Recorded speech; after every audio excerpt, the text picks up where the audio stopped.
Tšau kõikidele kaladele, kindlasti visake videole pöidla nuppu, liituge kanaliga, kes saab kanalit toetada, võib liituda peregrupiga ning muidugi võite alati jälgida Instagramis. Ja vaatame siis üle, mis siin kaladele on tulemas mai esimeses pooles soetes ja armastuses. Hopsti, niimoodi üllatasid mind kaardid praegu. Hea küll, mis siin need esimesed on? Oi, siin on nii palju isikuid, hea küll. Esimese kaardina kaladele välja anda karikate 4. Karikate 4 on negatiivse poole pealt mingite inimeste olukordade võimaluste vältimise kaart, natukene selline motivatsiooni puudus või solvumine. Samas jällegi positiivse poole pealt see kaart räägib mingist ülimalt heast nagu võimalusest.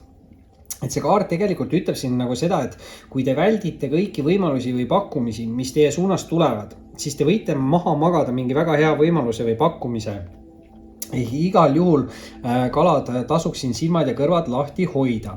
Nüüd võimalustest rääkides, 2 järgmist kaarti esimesse ritta on karikate kuningas ja müntide kuningas. Ehk siis 2 meesenergia kaarti. Muidugi nüüd tasub siin kohe ära öelda, et meesenergiat võib olla nii meesterahval kui naisterahval. Ehk üks nendest kaartidest võib olla üldsegi naisterahva energia. Võib-olla pigem arvaks, et see on siis see karikate energia, sest see on siuke spirituaalsem energia. Näitab empaatiavõimet ja karikate kuningas on siuke hästi avatud meelega inimene, hästi eluküps, hindab olukordi kaine mõistusega, tegemist võib olla nagu emotsionaalse inimesega, aga inimene peaks oskama enda emotsioone kontrollida. Et see võib olla siuke nagu naisterahvale omane küll. Samas nüüd müntide kuningas, eks ju, hästi stabiilne, hästi turvaline, hästi usaldusväärne inimene, leidlik, hooliv ja mündid muidugi näitavad siis ka siukest nagu rikkust, jõukust, küllust, viljakust. Viljakus muidugi jällegi ka nagu raseduse energia, eks ju. Et ma ütlen siin võimalusi mõlemale sugupoolele.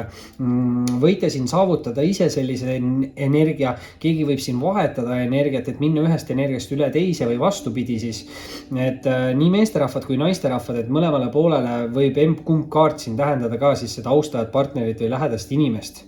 Aga teine rida, alustame teist rida, võib-olla sauad 9-ga ja sauad 9 on siuke nagu ettevaatliku käitumise kaart või millegi jaoks nagu valmisolek. Et sauad muidugi aktiivsus, loovus, kirglikkus, aktiivsus tähendab seda, et on vaja siin tegutseda või peab tegutsema.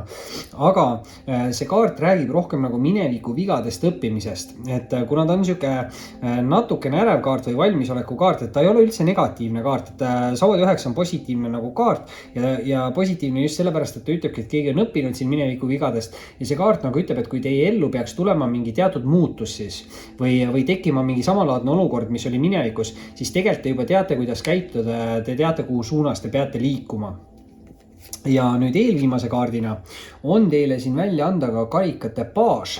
Ja karikate baas, baasid muidugi võivad olla mõnikord siuksed nooremapoolsed austaja kaardid, et sellisel juhul võib siin kellegil olla hästi emotsionaalne nooremapoolne austaja. Et see on natukene nagu lapsik energia, samas see kaart, selle kaardi kõige suurem põhimõte on just see intuitsioon ja enda sisetunde nagu usaldamine. Et väga võimalik, et kui teie suunas tulevad ka siin mingid uued austajad isikud, siis te peate nagu ära tajuma, kas inimesed on teiega siirad või mitte. Ja tegelikult see baas siin ütleb, et teil on väga hea intuitsioon, ehk siis võite te väga hästi aru saada, mis eesmärgid inimestel on, et tasub siin kindlasti rohkem iseennast ja enda sisetunnet usaldada. Aga viimase kaardina on kaladel väljas päiksekaart ja päiksekaart on kõige õnnelikum kaart Taro pakis ja kui päiksekaart tuleb välja, siis tegelikult ei saa siin midagi nagu liigselt halvasti minna, sest see kaart näitab edukust, võidukust, saavutusi, positiivseid emotsioone ja tulemusi.